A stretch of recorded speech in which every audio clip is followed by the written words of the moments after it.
But I want to talk a little bit about the importance of what we're feeding ourselves in terms of how we stay in a peak state. Sure. Because when I think about the executives, the entrepreneurs that we work with, I who was it we were just talking to? Oh, Jeff was out in going to Orlando, and he said, I had to make a choice. Do I go out of my way to find something healthy? And this is a really healthy guy.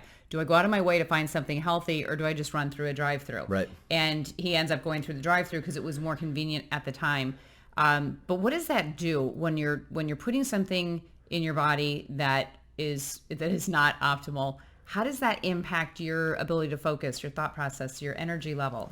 I mean, that's a great question. I'm not exactly sure of all the chemistry behind eating garbage food, but obviously I think there's a ton of information out there just showing that, not only is it awful for your heart, it clogs your arteries. I mean, it's going to make you tired and groggy, and you're not going to be able to perform at a peak level, right?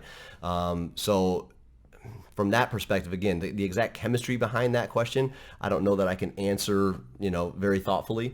But I do know that eating fresh food and kind of going out of your way, as far as from my personal point of view and how it's affected my life. I mean, I sleep better. I think more clearly. I'm able to focus more. And ultimately, it just makes me feel, and I have a lot more energy, which is huge, right? I mean, Yeah. I'm Right. super busy, and I have to, and then at the end of a super long day, I have to go home and play with my 3-year-old, which is great.